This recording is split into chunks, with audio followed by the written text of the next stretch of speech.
Hi, and welcome to English-Fabule. Are you learning English? Great. Let's learn English with a very interesting story. Don't forget to subscribe, like, and comment. Let's get started. Imagine it is Christmas Eve. The house smells warm and sweet. Your children have hung their stockings, full of hope. As you tuck your little one into bed, a simple question comes. Mom, who is really coming tonight? Santa Claus or Saint Nick? And what about Father Christmas? Are they the same? You pause. You try to answer, but the words do not come easily. You realize you do not truly know the difference. This small question makes you feel a bit lost. But here is the interesting truth. Saint Nicholas, Father Christmas, and Santa Claus are not one person. They are three distinct men. They come from three different places and times in history. Over many years, their unique stories got mixed up. This created a single figure in our minds. We call this the Christmas Trinity. It is a historical puzzle that we will help you solve. By the end of this book, you will know the real story of each man. You will have a secret history of Christmas. This knowledge will make you the most interesting person at any holiday dinner party. You will understand who is who, where they came from, and how they joined together. You will have special stories to share with everyone. So prepare for a journey through time. We will untangle this wonderful mystery. We will show you why the most famous Christmas figure of all, the one we all love today, technically should not exist as a single person. 2. The real man from the past. Our story takes us far back in time. We travel to a sunny land called Turkey, to a town named Myra. The year is 280 AD. Here we meet a real person named Nicholas. He was not a big, jolly man. He did not live at the North Pole. Nicholas was a man known for his very kind heart. He was an actual, honest person who lived and helped others many centuries ago. Nicholas came from a rich family, but his parents died when he was young. He decided to use his money to help those in need. In his town, there lived a very poor father who had 3 daughters. They needed money, called a dowry, for the daughters to marry. Without it, their future looked bleak. This made the father very sad and worried. Nicholas heard about their great troubles. He wanted to help them, but he did not want anyone to know it was him. He wished to give in secret. So one dark night, Nicholas crept to the family's house. A window was open because of the warm weather. Near the fireplace, the daughters had hung their stockings to dry after washing them. Nicholas took a pouch filled with gold coins. He tossed the bag quietly through the window. It landed perfectly inside one of the stockings. This hidden act of generosity, throwing gold into a stocking, is believed to be how the tradition of Christmas stockings first began. The next 2 nights, Nicholas came back. He tossed another bag of gold for the second daughter, and then a third for the last one. On the 3rd night, the father had stayed awake. He wanted to find out who this kind helper was. In the starlight, he saw Nicholas. By this time, Nicholas had become a bishop, a leader in the church. So imagine a tall, thin man, not plump like stories often say. He wore a bishop's red and white robes, colors we see at Christmas today. Nicholas was a strong and serious man, not always soft. He was even put in prison because of his strong Christian faith. This image of a tough, generous bishop is very different from the calm, gentle Santa many people think of now. Nicholas spent his life as the Bishop of Myra. He became known for his great kindness and for protecting children and people in trouble. He helped sailors and even saved men from false accusations. Nicholas died many years later on December 6th, but his story of secret giving and helping others did not die with him. His good actions made him famous, and people talked about his generosity for hundreds of years. His legend, the famous tales about him, began to travel far. It moved from Turkey across lands and seas to other countries. This journey would change the way people thought about Christmas forever, in ways no one expected. 3. The Party King in Green. Now, let's go forward in time.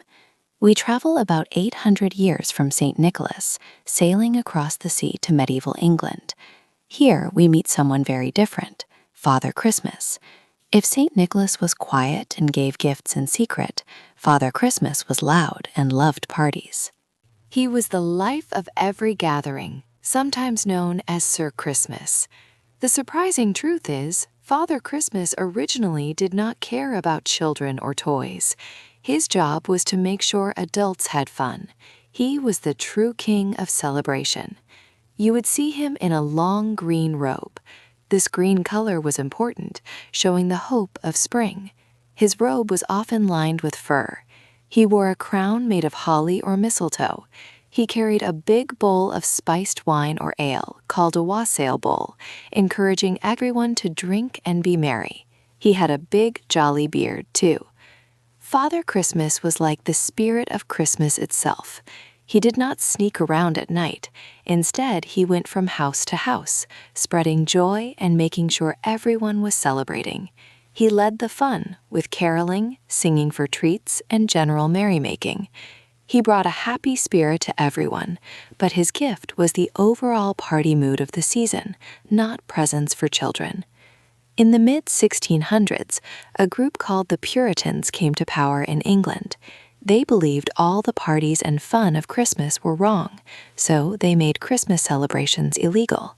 This difficult time was called the Puritan Ban. People could not celebrate December 25th. But Father Christmas became a hero. He became a strong symbol for people who wanted to keep Christmas alive. He went underground, showing people that Christmas traditions were worth saving. When a new king, Charles II, came to the throne in 1660, Christmas celebrations were allowed again. Father Christmas returned, saving the party spirit of the holiday for all. He saved the fun and the way communities gathered. He brought feasting, laughter, and song back to the season.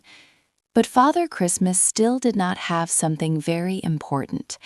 He was missing the special magic for children. He did not bring toys or make kids wonder with secret gifts. This key element for the little ones was still missing from the Christmas story. 4. The Man on the White Horse. We have met St. Nicholas, the kind bishop, and Father Christmas, the party king. Now let us meet a third special figure, Sinterklaas. He is a Dutch figure and a very important link in our story. He helps connect the old bishop from Turkey to the Santa Claus we know today. The Dutch people loved St. Nicholas. They called him Sinterklaas. He looked much like a bishop, wearing a long red and white robe and a tall pointed hat. He also carried a golden staff. Sinterklaas had a long white beard, just like St. Nicholas, but he did not ride a sleigh. Instead, he rode a beautiful white horse named Amerigo. In the Netherlands, Sinterklaas arrives each year in mid-November. He comes from Spain by steamboat, and then he rides his horse through the towns. Children are very excited to see him. Dutch children have a special tradition. They do not hang stockings. Instead, they put their shoes by the fireplace or door. They also leave some carrots and water for Amerigo, the white horse. During the night, Sinterklaas visits. He leaves small gifts, coins, or candy inside the shoes. This tradition of leaving shoes and food for the horse is very much like our modern ideas of leaving cookies for Santa and carrots for reindeer. It shows us how these customs grew over time. Now here is a secret. When Dutch people came to America long ago, they spoke of Sinterklaas. English speakers heard this name. They tried to say it, but it sounded a little different to them. They started to say Sinterklaas quickly, and it became Santa Claus. this small change in a name would make a very big difference. Soon, Sinterklaas would travel across the sea to New York. He was coming to a new land, bringing his traditions with him. He did not know yet that his journey would lead him to meet Father Christmas. Their paths were about to cross. 5. A new name and a new city. In the early 1800s, New York City was a new place. Many different people lived there, bringing their own winter traditions. Dutch families had Sinterklaas. British families had Father Christmas. Germans brought their own customs. Christmas was not a big holiday then, but some writers wanted to change this. A group of writers called the Knickerbockers began writing about Christmas traditions. Washington Irving, a famous writer, wrote about the old Dutch Sinterklaas in a book published in 1809. He described a jolly, gift-giving figure flying over houses in a wagon, dropping presents down chimneys. These stories helped people imagine a new American Christmas visitor. Then, in 1822, a special poem appeared called "'Twas the Night Before Christmas." This poem changed everything. It took the generosity of St. Nicholas, the name Sinterklaas, and the cheerful spirit of Father Christmas. The poem described a magical man with flying reindeer and a sleigh. He came down the chimney with a big bag of toys. This was a new American figure, a blend of old traditions. But this new Santa Claus was also part of a bigger plan. Holiday seasons in cities could be loud and wild, with rowdy street gangs. So some leaders and writers helped create Santa to make Christmas a calm, family-friendly time. Santa Claus was a marketing idea, not just an old story. He helped turn a rowdy time into a gentle one, focused on children and home. The early Santa Claus was not a big, human-sized man. The poem described him as chubby and plump, a right jolly old elf. This made people think of a tiny figure, perhaps thumb-sized, who was quick and magical. He was a small, happy being who brought joy, not the big, cheerful man we know today. So in New York, a new Christmas character was born. He had a new name and story, a mix of old European figures. He brought generosity and magic, helping make Christmas a peaceful, child-centered holiday across America. But one big part was still missing. He did not yet wear his famous red suit. Where did that bright color actually come from? 6. The famous red suit. Many people think Coca-Cola created Santa Claus and his red suit. This is a common story, but it is not completely true. Coca-Cola did not invent Santa. However, in the 1930s, an artist named Haddon Sundblom drew Santa for Coca-Cola advertisements. His pictures made Santa look like the warm, jolly man we know today. These famous drawings helped make Santa very popular around the world. But where did Santa's look truly begin? Two important people helped create his classic appearance. First, there was a poem written in 1822 called A Visit from St. Nicholas. Many know it as "'Twas the Night Before Christmas." This poem gave Santa many famous traits. It described him as chubby and plump, a right jolly old elf. It also said his little round belly that shook when he laughed like a bowl full of jolly. This poem was important for giving Santa his cheerful round body. Later, starting in 1863, a famous cartoonist named Thomas Nast began drawing Santa for Harper's Weekly magazine. Nast brought Santa's image to life. He showed Santa with a big white beard, rosy cheeks, and twinkling eyes. Nast also gave Santa his home. He showed Santa's workshop at the North Pole, where he made toys with elves. Nast drew Santa checking a list to see who was good or bad. He drew Santa for 30 years, truly setting Santa's look in people's minds. Now, about the famous red suit. Did Coca-Cola create it? No, they did not.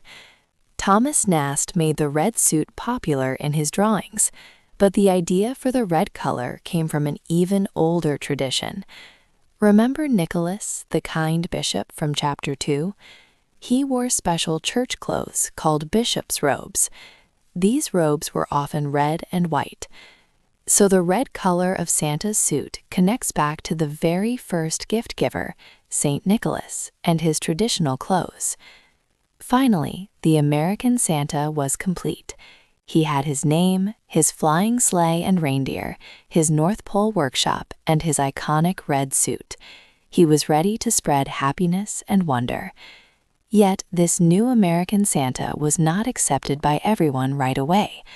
Many other countries had their own Christmas figures, and they were not always happy to see this new Santa become so widely known. This would lead to new challenges for this global figure. 7. The story goes around the world. The American Santa was ready, a mix of old figures, but the world was not fully ready for him. In many countries, older traditions stayed strong. For example, in parts of Germany and Austria, Saint Nicholas is still very important. He visits children on December 6th, not December 25, and brings small treats. He wears the robes of a bishop and is often a serious, respectful figure.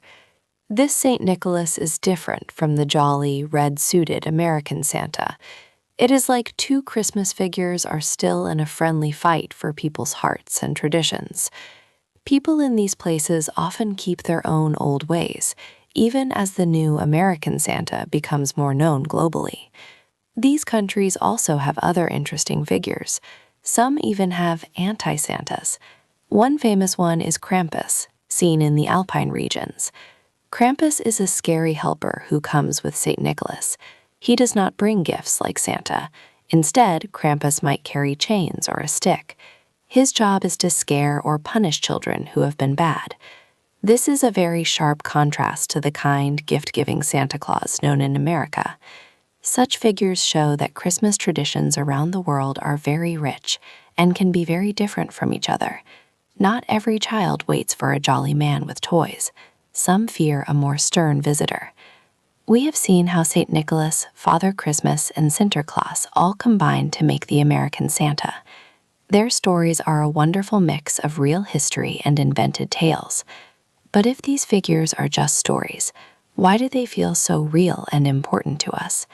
Why do so many people around the world believe in the spirit of Christmas? What is it about these old stories that touches our hearts so deeply, year after year, across cultures and time? Today, Christmas often feels very commercial, with lots of shopping, bright advertisements, and gift-giving. Yet underneath all of this, there is still something powerful that connects these different figures and their diverse stories. It is like a special unseen glue that holds the generous bishop, the party king, and the Dutch gift giver together as one idea.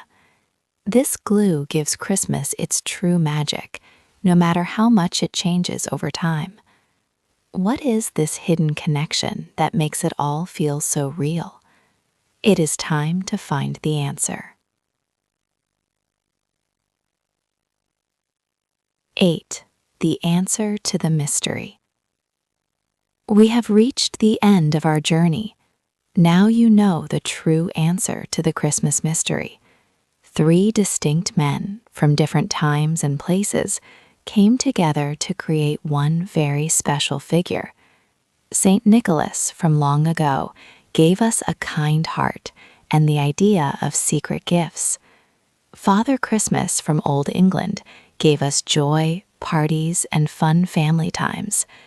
Sinterklaas from the Netherlands brought some magic and gave us the name Santa Claus.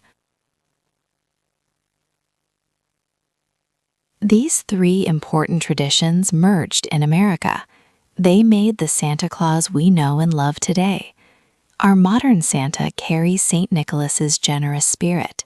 He has Father Christmas's happy face and his love for celebration. He also holds Sinterklaas's magical way of bringing surprises for children. He is a perfect mix of their best qualities. Perhaps people sometimes confuse the names, but this does not truly matter. What matters more is the special feeling they all share: great generosity, pure joy, and the deep wonder of believing in something good. All these special men show us that simple kindness can change the world. So when a child asks you, who really brings the gifts, you now have a wonderful answer. You can gently say, it is Saint Nicholas, Father Christmas, and Santa Claus. They are three good friends, and their spirits come together as one. They bring kindness, joy, and warm magic to us all, every Christmas.